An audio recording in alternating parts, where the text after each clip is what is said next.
ஜனநாயகத்தையும் அரசியல் அமைப்பையும் சீர்குலைக்க கிடைத்த எந்த ஒரு முயற்சியையும் காங்கிரஸ் தவற விடவில்லை என நாடாளுமன்றத்தில் விவாதத்தில் பேசிய பிரதமர் மோடி கூறியுள்ளார். அரசியலமைப்பு சட்டத்தின் 75வது ஆண்டு விழா குறித்த சிறப்பு விவாதம் லோக்சபாவில் நேற்று துவங்கியது. இந்த விவாதத்தை பாதுகாப்பு அமைச்சர் ராஜ்நாத் சிங் துவக்கி வைத்திருந்தார். இந்த விவாதத்திற்கு பதிலளித்து உணர்ச்சி பூர்வமாக பேசிய பிரதமர் மோடி, இந்தியா உலகிற்கு ஒரு எடுத்துக்காட்டாக விளங்குகிறது. இதனால்தான் ஜனநாயகத்தின் தாய் என அழைக்கப்படுகிறது. உலகின் பல்வேறு நாடுகள் பெண்களுக்கு ஓட்டுரிமையை நீண்ட நாட்களுக்கு பிறகே வழங்கின. நமது அரசியலமைப்பு பெண்களுக்கு ஆரம்பம் முதலே ஓட்டுரிமை வழங்கியது. இன்று ஒவ்வொரு திட்டத்தின் மையமாக பெண்கள் உள்ளனர். இச்சமயத்தில் ஜனாதிபதி பதவியில் பெண் உள்ளார். நாடு மிக வேகமாக நமக்கு ஆதரவு அளித்து வருகிறது. விரைவில் உலக அளவில் 3வது மிகப்பெரிய பொருளாதார நாடாக இந்தியா மாறப்போகிறது என்று கூறினார். மேலும் பேசிய பிரதமர், காங்கிரஸ் ஆட்சி காலத்தில் அவசர நிலை கொண்டு வரப்பட்டு அரசியலமைப்புக்கு முடிவுரை எழுதப்பட்டது. மீடியா சுதந்திரம் நசுக்கப்பட்டது. நாடு முழுவதும் சிறைச்சாலையாக மாற்றப்பட்டது. அவசர நிலை கொண்டு வந்த காங்கிரசின் நெற்றியில் உள்ள கரை அழியாது. ஜனநாயகத்தை நெரித்த கரைகளை காங்கிரஸ் கட்சியால் கழுவ முடியாது. அரசியலமைப்பு தினத்தை கொண்டாட வேண்டிய அவசியம் என்ன? காங்கிரஸ் தலைவர் ஒருவர் கேட்டார். அரசியலமைப்பு இல்லை என்றால் எங்களை போன்றவர்கள் இங்கு வந்திருக்க முடியாது. 3 முறை மக்கள் எங்களை இங்கு அனுப்பி வைத்துள்ளனர். 55 ஆண்டுகள் ஒரே குடும்பத்தை சேர்ந்தவர்கள் ஆட்சியில் இருந்தனர். காங்கிரசின் ஒரே குடும்பம் ஜனநாயகத்தையும் அரசியலமைப்பையும் சீர்குலைப்பதற்கு கிடைத்த எந்த ஒரு வாய்ப்பையும் விட்டு வைக்கவில்லை. அக்குடும்பம் அரசியலமைப்பை அதிகம் காயப்படுத்தியது. நாட்டு மக்கள் முழு வலிமையுடன் அரசியல் சாசனத்துடன் நிற்கிறார்கள். 1947 முதல் 52 வரை மக்களால் தேர்வு செய்யப்பட்ட அரசு இங்கு இல்லை. 1952 முன்பு ராஜ்யசபாவும் உருவாக்கப்படவில்லை. ஆனால் அரசியலமைப்பை மாற்றுவதற்கு அவசர சட்டத்தை காங்கிரஸ் கொண்டு வந்தது. இதற்கு அப்போதைய ஜனாதிபதி, சபாநாயகர், எதிர்கட்சியினர் எதிர்ப்பு தெரிவித்த போதும் அச்சட்டத்தை நேரு கொண்டு வந்தார். அரசியலமைப்பை மாற்றுவது அக்கட்சியின் குணமாக மாறியது. நேரம் கிடைக்கும் போதெல்லாம் காயப்படுத்தினார்கள். நமது பாதையில் அரசியலமைப்பு குறுக்கிட்டால் அதனை மாற்ற வேண்டும் என நேரு கூறினார். 75 ஆண்டுகளில் அரசியலமைப்பை 60 முறை காங்கிரஸ் மாற்றியது. அரசியல் சாசனத்தை காங்கிரஸ் போல் அழித்தது வேறு யாரும் அல்ல. நேரு விதைத்த விஷ செடியை இந்திரா வளர்த்தார். 1976 சுப்ரீம் கோர்ட் வழங்கிய தீர்ப்பை மாற்றியவர் இந்திரா. தன்னுடைய பிரதமர் பதவியை காப்பாற்றவே இந்திரா அவசர நிலை கொண்டு வந்தார். அவசர நிலைக்கு எதிரான தீர்ப்பை வழங்கிய நீதிபதியை சுப்ரீம் கோர்ட்டின் தலைமை நீதிபதியாக நியமிக்க மறுத்தார். இதுதான் அவர்கள் அரசியலமைப்பிற்கு காட்டிய மரியாதை. அரசியல் சாசனத்தை காரணம் காட்டி சிலர் தங்களது தோல்வியை மறைக்க பார்க்கின்றனர். காங்கிரஸ் கூட்டாளிகள் சிலர் அவசர நிலை காலத்தில் சிறை சென்றவர்கள் இன்று காலத்தின் கட்டாயத்தால் அக்கட்சியுடன் கூட்டணி வைத்துள்ளனர். கட்சி தலைமை அரசின் மையமாக செயல்படுகிறது என முன்னாள் பிரதமர் மன்மோகன் தனது புத்தகத்தில் கூறியுள்ளார். கட்சியின் தலைவர் என்னை விட அதிக அதிகாரம் வைத்துள்ளதாகவும் அவர் கூறியுள்ளார். காங்கிரஸ் ஆட்சியில் பிரதமரின் அதிகாரத்தை மீறும் வகையில் தேசிய ஆலோசனை குழு உருவாக்கப்பட்டது. பிரதமரை விட அதிக அதிகாரம் கொண்டதாக தேசிய ஆலோசகர் பதவி இருந்தது. அமைச்சரவை நிர்ணயித்த ஒரு அவசர சட்டத்தை பத்திரிகையாளர் முன்னிலையில் ஒருவர் கிழித்து எறிந்தார்.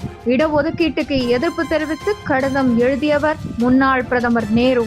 இடஒதுக்கீட்டிற்கு எதிராக பார்லிமெண்டிலும் காங்கிரஸ் கட்சியினர் பேசி உள்ளனர். மதத்தின் அடிப்படையில் இடஒதுக்கீடு கொண்டு வர காங்கிரஸ் முயற்சி செய்கிறது. தனது ஓட்டு வங்கிக்காக இதனை செய்கிறார்கள். அக்கட்சி ஆட்சியில் இதர பிற்படுத்தப்பட்ட பிரிவினருக்கு இடஒதுக்கீடு கிடைக்கவில்லை. ஒரே சிவில் சட்டம் வரும் என அரசியல் சட்டத்தை எழுதியவர்கள் சொன்னார்கள். பொது சிவில் சட்டம் நாடு முழுவதும் அமல்படுத்த வேண்டும் என சுப்ரீம் கோர்ட் கூறியுள்ளது. அரசியலமைப்பு சட்டத்தை மதிக்காதது காங்கிரசின் குணத்தில் உள்ளது என்று பிரதமர் மோடி கூறினார். எந்த ஒரு கருத்தையும் தெரிவிப்பதற்கு முன்பாக சிந்தித்து பேச வேண்டும் என்று தவேக தலைவர் விஜய்க்கு பாஜக நிர்வாகி சரத்குமார் அறிவுரை வழங்கியுள்ளார்.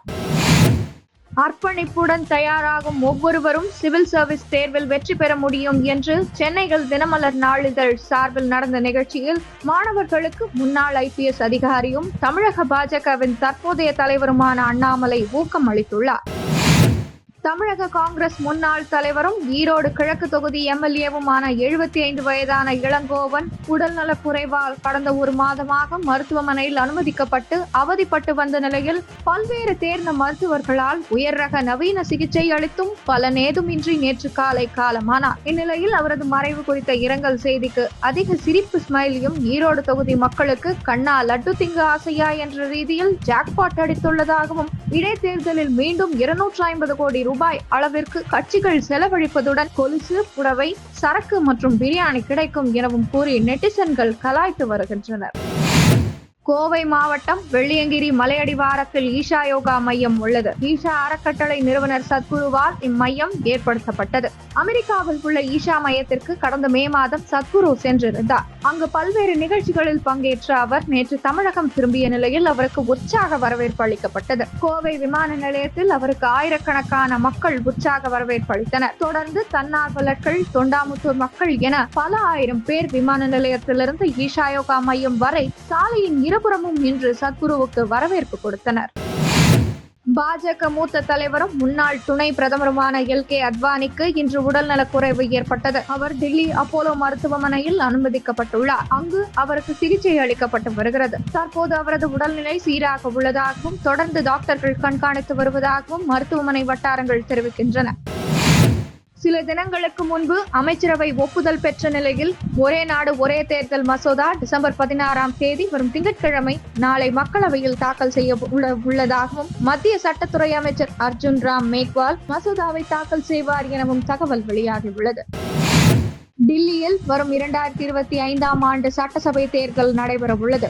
ஆளும் ஆம் ஆத்மி கட்சி ஆட்சியை தக்க வைக்க தீவிரமாக தேர்தல் பிரச்சாரம் செய்து வருகிறது. இந்த சூழலில் கடந்த 5 ஆண்டுகளில் 3 வாக்குறுதிகளை நிறைவேற்ற தவறிவிட்டேன் என அரவிந்த் கெஜ்ரிவால் வெளிப்படையாக ஒப்புக்கொண்டுள்ளார். கடந்த 2020ஆம் ஆண்டு சட்டசபை தேர்தலின் போது யமுனை நதியை சுத்தம் செய்தல், ஒவ்வொரு வீட்டிற்கும் சுத்தமான குடிநீர், டில்லியின் சாலைகளை ஐரோப்பிய தரத்திற்கு மாற்றியமைத்தல் ஆகிய 3 வாக்குறுதிகள் அளித்ததாக தனியார் செய்தி நிறுவனத்திற்கு அளித்த பேட்டியில் சொன்ன அரவிந்த் கெஜ்ரிவால், ஆனால் இந்த 3 வாக்குறுதிகளையும் என்னால் நிறைவேற்ற முடியவில்லை. இதற்கு 2 காரணங்கள் உள்ளன. முதல் 2 ஆண்டுகள் கோவிட் தொற்று நோயால் கழிந்துவிட்டது. மற்றொரு காரணமாக எங்கள் கட்சியினர் ஒவ்வொருவராக போலி வழக்குகளில் சிறையில் அடைக்கப்பட்டனர் என தெரிவித்துள்ளார்.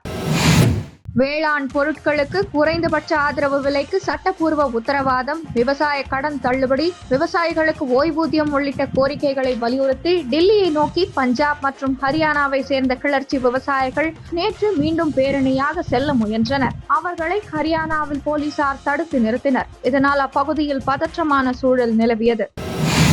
அரசியலமைப்பு சட்ட விவாதத்தில் பங்கேற்று பேசிய நாடாளுமன்ற எதிர்க்கட்சித் தலைவர் ராகுல், துரோணாச்சாரியார் ஏகலைவன் விரலை வெட்ட வைத்தது போல் நீங்கள் ஒட்டுமொத்த நாட்டின் விரலை வெட்டுவதில் மும்முரமாக உள்ளீர்கள். தாராவியை அதானியிடம் கொடுத்ததன் மூலம் தொழில் முனைவோர், சிறு குறு தொழில் முனைவோர் விரலையும், இந்திய துறைமுகங்கள், விமான நிலையங்கள், பாதுகாப்பு தொழில்துறை அதானியிடம் ஒப்படைத்ததன் மூலம் இந்தியாவில் நேர்மையாக தொழில் செய்வோரின் விரல்களையும் வெட்டி உள்ளீர்கள்.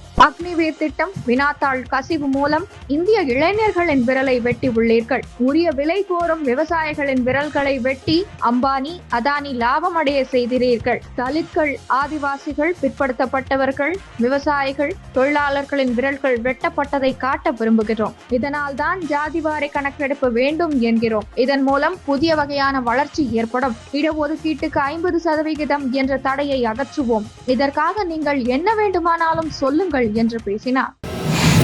கடந்த 2018 முதல் 2022 வரையிலான காலகட்டத்தில் நாடு முழுவதும் நடந்த சாலை விபத்துகளில் 7.77 லட்சம் பேர் உயிரிழந்துள்ளனர். அதில் 1,08,882 மரணங்களுடன் உத்தரப்பிரதேசம் முதலிடத்திலும், 84,316 உயிரிழப்புகளுடன் தமிழகம் 2ஆம் இடத்திலும், 66,370 மரணங்களுடன் மகாராஷ்டிரா 3ஆம் இடத்திலும் உள்ளன.